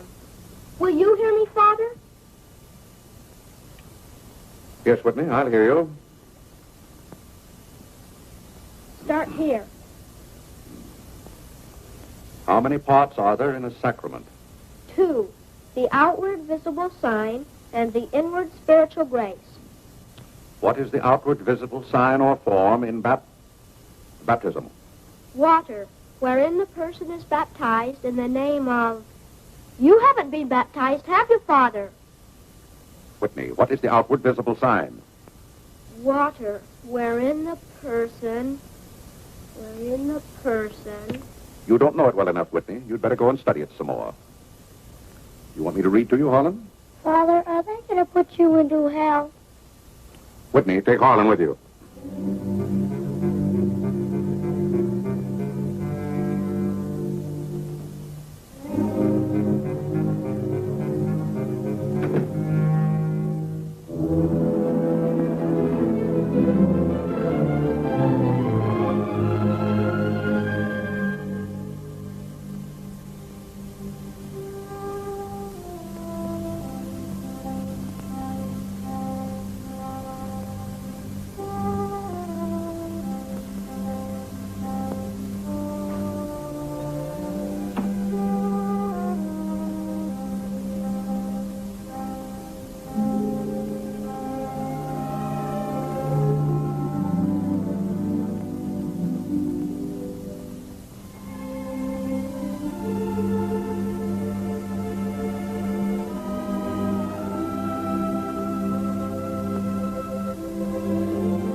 Everybody's sending for the doctors. Doctors don't do you any good. Only make you feel worse. All poppycock. Who's ringing that bell? Stop that noise! Stop it, I say! What idiot's ringing that bell? Mr. Day, we must all be quiet. Mrs. Day is very ill. I know she's ill. Go up and see if she needs anything. And what are you doing out of the house? Send for the minister. The minister? He'll be right in. He's paying off the cat.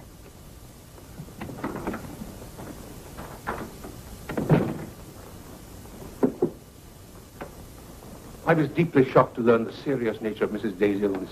Will you take me up to her? She's resting now. She can't be disturbed. The doctor will be back in a minute. Mrs. Day has been a tower of strength in the parish. Everyone liked her so much. Yes, she was a fine woman. I wish to heaven you wouldn't talk about Mrs. Day as if she were dead.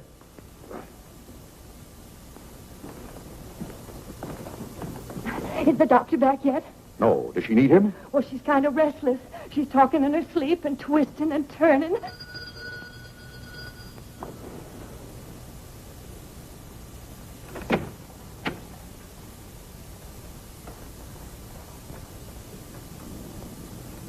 Well, Doctor, it seems to me that was a pretty long 10 minutes. See here, Mr. Day, if I'm to handle this case... How can you handle it if you're out of the house? Who is this? It's Dr. Summers. How do you do? I felt that Mrs. Day's condition warranted my getting Dr. Summers here as soon as possible for consultation. I hope that meets with your approval. Yes, of course. Anything that can be done. Upstairs, Doctor. Pardon.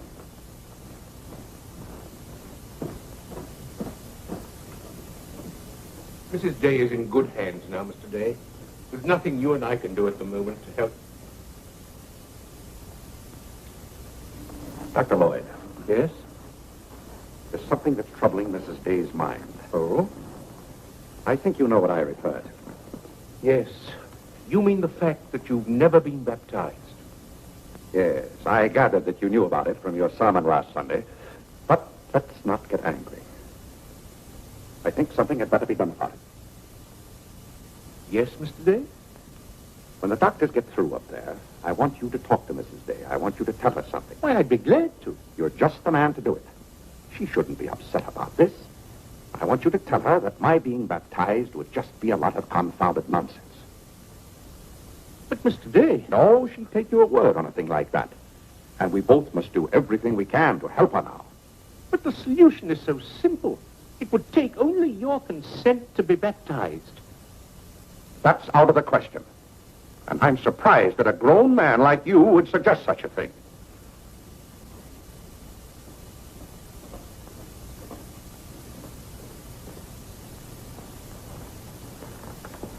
Well, Doctor, how is she? What have you decided? Is there a room we could use for our consultation? Well, yes, my library. Doctor? Dr. Summers, this isn't serious, is it? After we've had our consultation, we'll talk to you, Mr. Day. But surely you Rest assured, Dr. Summers will do everything that is humanly possible. We'll try not to be long.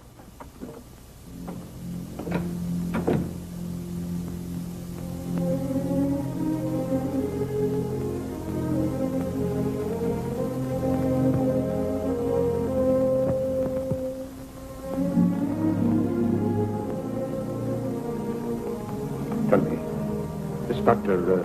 Summers, he's very highly thought of, isn't he? Oh, yes. Lavinia is seriously... If anyone could help her, he could. Don't you think? Very fine position. But there is a greater help, ever present in the hour of need. Let us turn to him in prayer.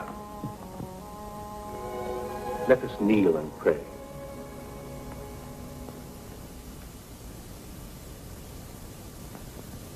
Let us kneel and pray.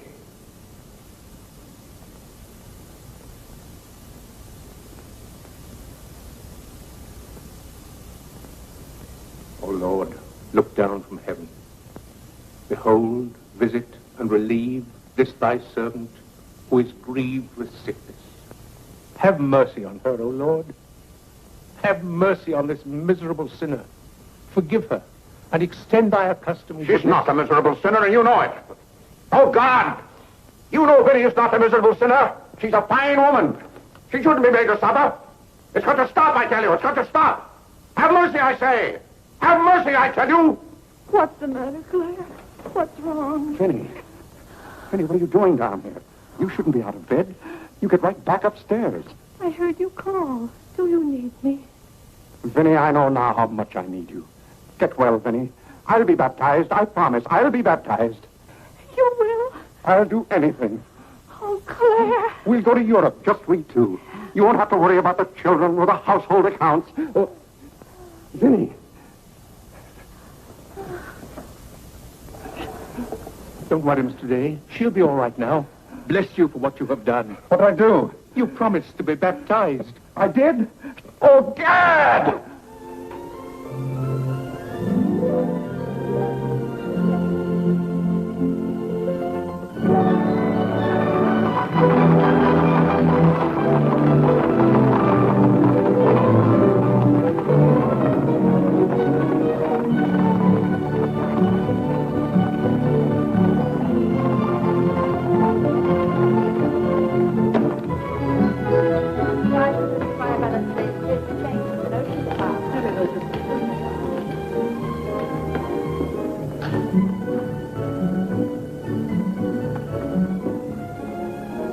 Isn't it drafty here, Mother?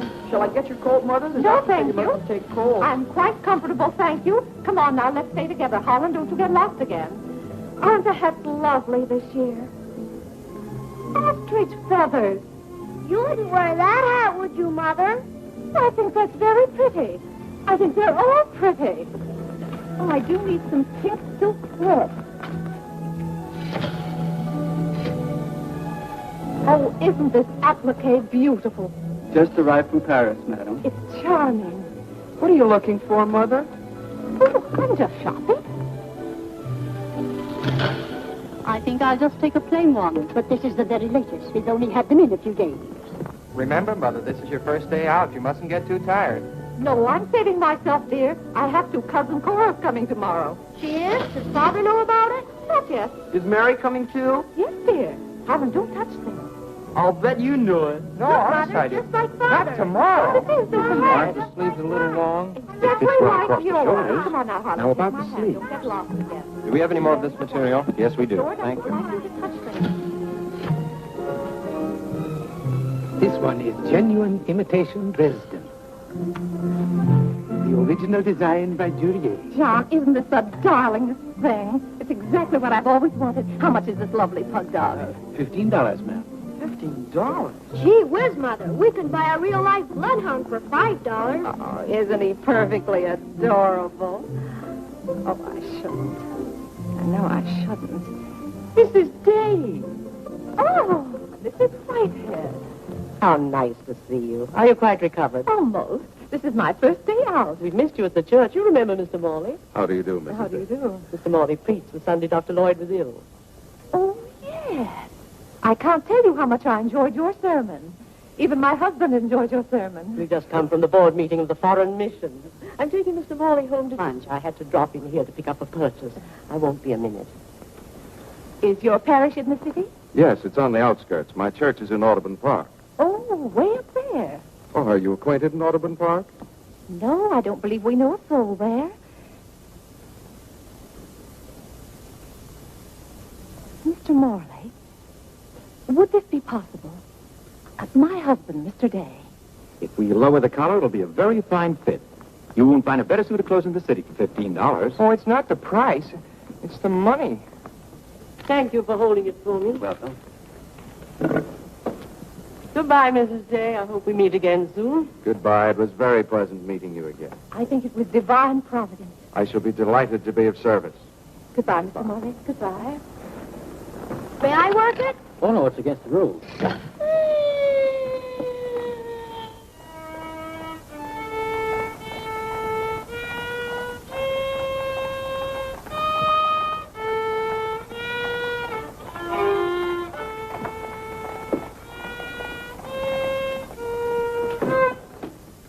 Hello.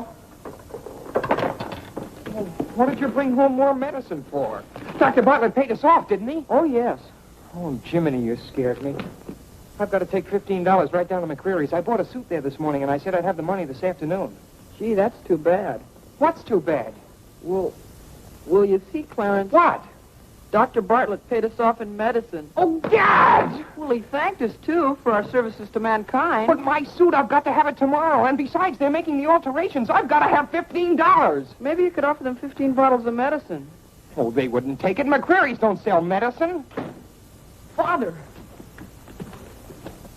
Biddy, I'm home.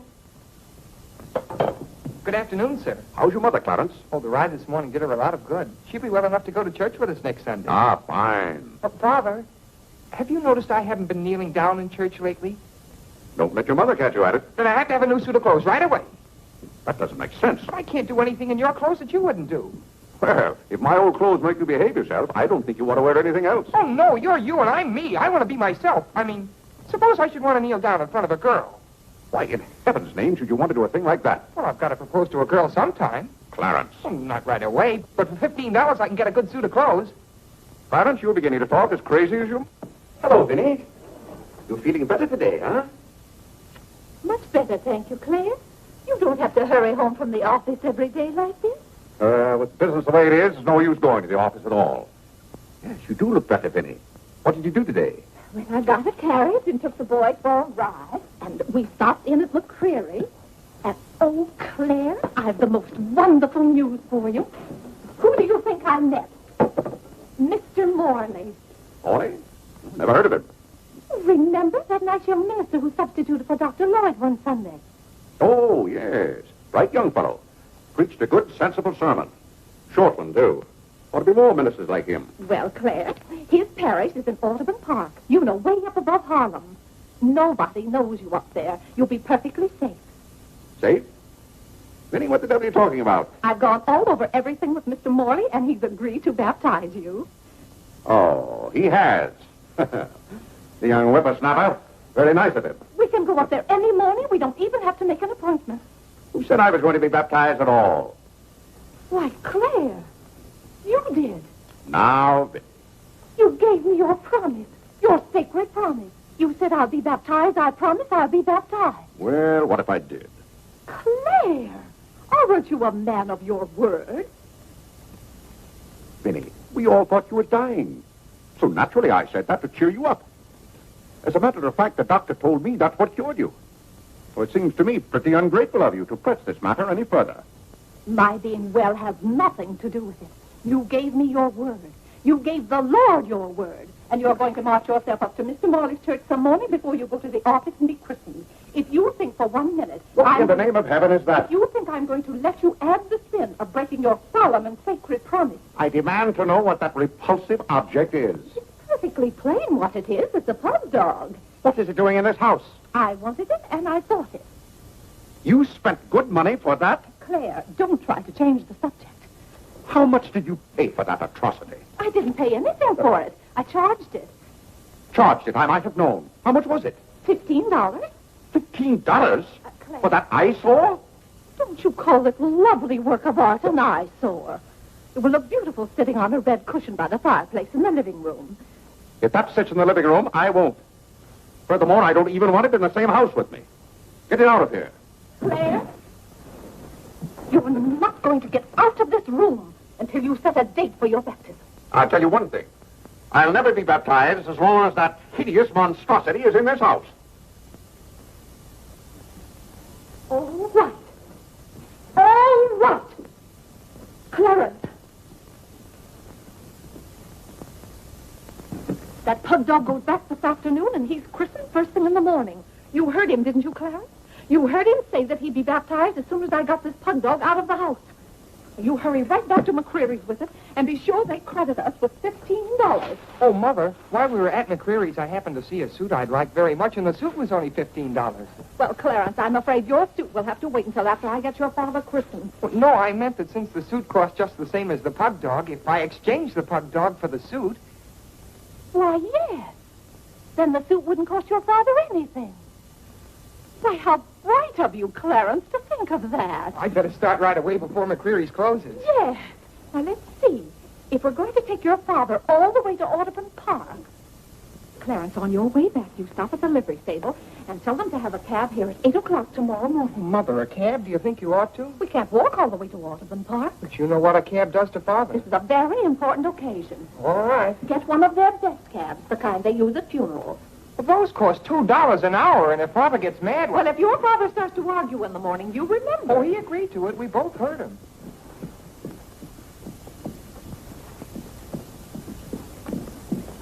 I hope you notice Clarence is returning the pug dog. That's a sign you're getting your faculties back. Don't dawdle, Clarence.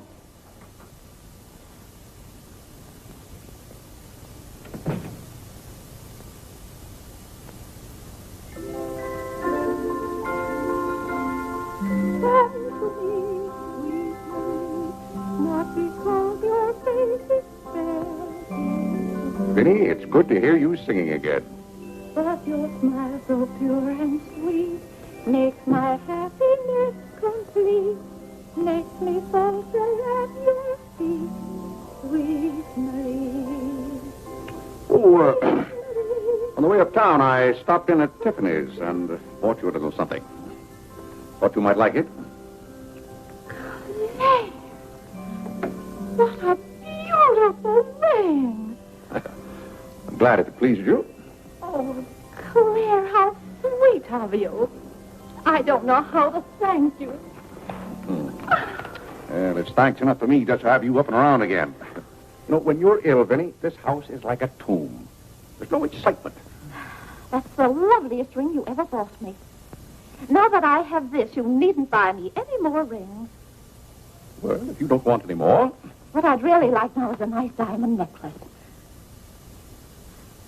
Vinny, do you know how much a diamond necklace costs? Yes, I know, Claire, but don't you see, you're giving me this shows I mean a little something to you. Now, a diamond necklace. Good heaven. If you don't know by this time how I feel about you. We've been married for 20 years, and I've loved you every minute of it. What did you say, Claire? I said we've been married for 20 years, and I've loved you every minute of it. But if I have to buy out jewelry stores to prove it, if I haven't shown it to you in my words and actions, I might as well... Well, what have I done now? It's all right, Claire. I'm just so happy. Happy? You said you loved me. This beautiful ring, that's something else I didn't expect. Oh, Claire, I love surprises. But that's another thing I've never understood about you, Vinny. Now, I like to know what to expect. Then I'm prepared to meet it. Yes, I know, Claire, but life would be pretty dull if we always knew what was coming. Well, it's certainly not dull around here. In this house, you never know what's going to hit you tomorrow.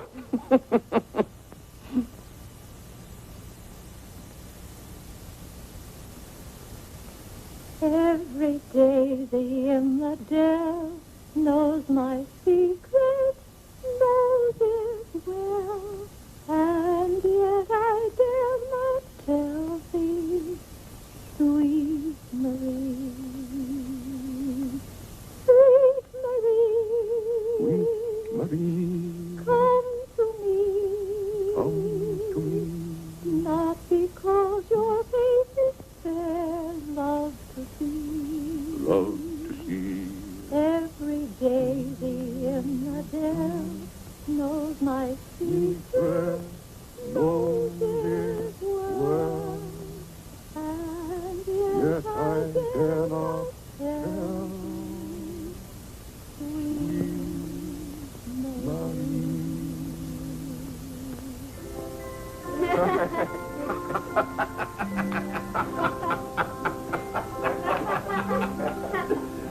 Well, then, Harlan, the very... Who are you? What's your name? Margaret, sir. Can't be Margaret. We've got one Margaret in the house. At home they call me Maggie, sir. All right, Maggie. If her name's Margaret, that's a good sign. Maybe she'll stay a while. Do you know, boys, your mother used to be just the same about cooks as she is about maids. Never could keep them, for some reason. Well, one day about 14 years ago.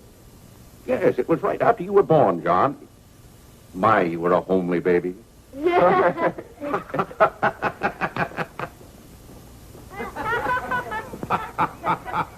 Thank you, Margaret.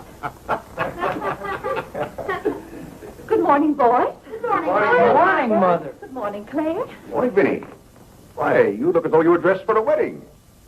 Do I, dear? Yes. Have a good night? Yes, thank you, Claire. Sit down, Vinny. Sit down, boys. Oh, thank you, Clarence. Well, seems to me everyone's all dressed up this morning. What's on the program for this fine day? Well, this afternoon, May Lewis's mother is giving a party for everyone in May's dancing class. Harlan's going to that. I don't want to go, Mama. Harlan, don't you want to go to a party and get ice cream and cake? May Lewis always tries to kiss me. When you get a little older, you won't object to girls wanting to kiss you. Will he, Clarence?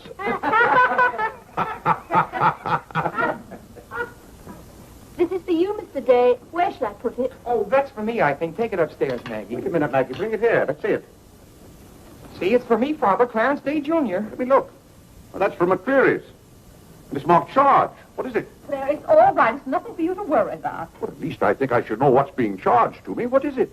Claire, stop your fussing. It's a new suit of clothes for Clarence, and it isn't costing you a penny. It's marked charge $15. It's costing me $15. And I told Clarence... Claire, can't you take my word? It isn't costing you a penny. I'd like to have you explain why it isn't.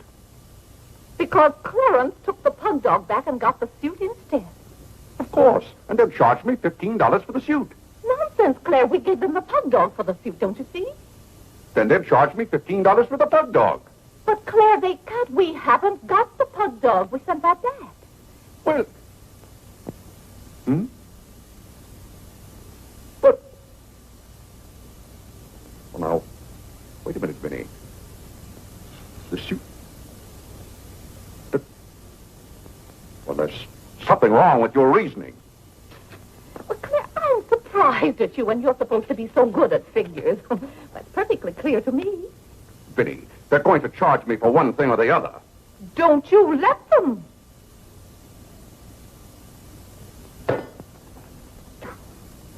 Well, McCreary's aren't giving away suits and they aren't giving away pug dogs. Why, it should be clear to a child that if Clarence sent the pug dog back, they... Well... I will not have that botanical freak in this room. John, have you been going around this town selling medicine? Yes, Mother. Dog medicine? No, Mother, not dog medicine. This letter from Mrs. Sprague says you sold her a bottle of this medicine and that her little boy gave some of it to their dog and it killed him. Now she wants $10 from us for a new dog. Here, let me see that letter. Well, we shouldn't have given it to a dog. It's for humans. Why, it's Bartlett's beneficent balm made from a secret formula. Have you been going around among our friends and neighbors selling some patent nostrum? But it's good medicine, Father. I can prove that by Mother. Vinny, what do you know about this? Well, nothing, Claire. But I'm sure John... No, I mean that day Mother was... That's enough. You're going to every house where you sold a bottle of that concoction and buy it all back. But it's $1 a bottle. I don't care how much it is. Here, I'll give you the money now. How many bottles did you sell? 128. 128? Claire, I always told you John would make a good businessman. Young man, you'll have to come down to my office with me. I'll give you the money to buy back that medicine. $128. And $10 more for Mrs. Sprague's dog. That's $138. Thank you, Vinny. But it's all coming out of your allowance. That means that you will not get another penny until the whole $138 is paid up. I'll be 21 years old. Oh, Gad! What's the matter, Claire? What's wrong?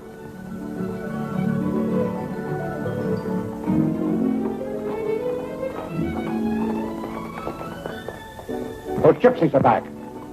Don't anyone answer the door. They're moving in on us again, bag and baggage. I won't have it, I tell you. I won't have it. Now, Claire. Don't let them in. Claire, hush up. They'll hear you. Tell them to get back in that cab and drive right on to Ohio. As if we could turn our own relatives away. But they're extravagant enough to take cabs when horse cars run right by our door. And now you be quiet and behave yourself. John, come help with the baggage. Why do they always have to pounce on us without any warning? Cora, Mary. Well, it's so good to have you back again. How are you, Vinny? We've been so worried about you. I'm fine now. Did you have fun in Springfield? Wonderful. John, my, you're still growing. Thank you, Cousin John, go get the baggage. There's Whitney. How are you, darling? Fine, thank you. And little Harlow. Have you been a good boy? No. Claire, the girls are here. Cousin Claire, here we are again. My, it's so nice to be back. How do you do, Mr. Day? How do you do? Come and sit down and have some breakfast with us. Oh, we had breakfast at the depot. Well, we practically finished ours. I haven't finished my breakfast. Well, then sit down, Claire. Come and have a cup of coffee anyway. Oh, Mary, thank you, sit over Benny. there. Cora, Maggie, clear those places. My, this seems so Natural, Claire. Don't let your kippers get cold. Maggie, serve some coffee. Yes. Oh, where's Clarence? He must be upstairs moving his things so you can have his room again. Oh, Vinny, we can't stay overnight. Grandpa Edison's been sailing very fast, and that's why I have to hurry back. We're leaving on the 5 o'clock train this afternoon. Well, Cora, it certainly is good to see you again.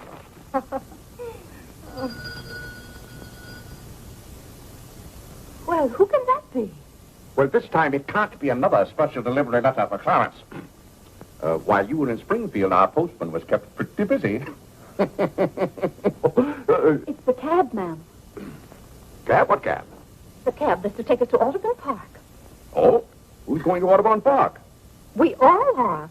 Cora, the most wonderful thing has happened. Claire is going to be baptized this morning. Vinny, what are you saying? I'm saying you're going to be baptized this morning. I am not going to be baptized this morning or any other morning. You promised yesterday that as soon as I sent that pug dog back, you'd be baptized. I never said anything remotely like that. Clarence was right there and heard you. That's why I ordered the cab. The cab. Vinny, you send that right back. I'll do nothing of the kind. I'm going to see that you go to heaven. I can't go to heaven in a cab. Well, you can start in a cab. I'm not sure they'll ever let you into heaven, but I know they won't unless you're baptized. They can't keep me out of heaven on a technicality. Claire, stop quibbling. You may as well face it. You've got to make your peace with God. Until you stirred him up, I had no trouble with God. Harlan, Whitney, come get your Sunday hats. Clarence, John. Yes, Mother? Hurry, we're ready to go. Oh, my prayer book. Harlan, come let me fix your tie. Benny, are you mad? Was it your plan that my own children should witness this indignity? Why, Claire, they'll be proud of you. I suppose Harlan is to be my godfather. Vinny, I won't go through with this thing. That's final. Claire, dear, if you feel that way about it. I do. But we won't take the children with us. I'm not talking about the children. I'm ready, Mother. Oh, John. Vinny, I haven't time for anything like that this morning. I've got to take John down to my office with me and give him the money to buy back that dog medicine. But it wasn't dog medicine, sir. Young man, we're starting downtown this minute. You do no such thing. You gave me your sacred promise that day I almost died. Yes, and she would have died if we hadn't given her some of that medicine. That proves it's good medicine. You gave your mother some of that dog medicine? John, you didn't. Yes, we did, Mother. We put some in your tea that morning. John. Do you realize you might have killed your mother? You did kill Mrs. Sprague's dog. John, I'll have to give considerable thought as to how you're to be punished for this. But Claire... No, Vinny. When I think of that day, why, we might have lost you. You're all right now, thank heaven. But what I went through that afternoon, the way I felt, I'll never forget it. You've forgotten it already. What do you mean? That was the day you gave me your sacred promise. Yes, but I wouldn't have given you my promise if I hadn't thought you were dying, and you wouldn't have almost died if John hadn't given you that dog medicine. Don't you see? Well, the whole thing is illegal. Suppose I had died. It wouldn't make any difference to you. You don't care whether we meet in heaven or not. You don't care whether you ever see me and the children again. Oh, Vinny, you're not being fair to me. It's all right, Claire. If you don't love us enough, there's nothing we can do about it. But that has nothing to do with it. I love my family as much as any man. All my life, I struggled and worked just to... Yeah, there's that cab. Vinny, you're not well enough to go all the way to Audubon. Oh, I'm well enough if we ride. But that trip would take all morning. And those cabs cost $1 an hour. This is one of their best cabs. This costs $2 an hour. Well, then why aren't you ready? Get your hat on. Oh, tarnation! Hallelujah! Amen! Young lady, if it hadn't been for you, no one would have known whether I was baptized or not.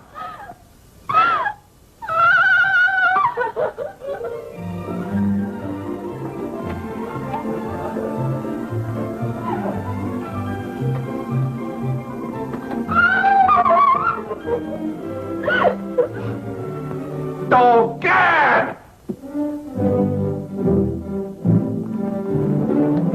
Good morning, Mr. Day. You're going to the office? No. I'm going to be baptized.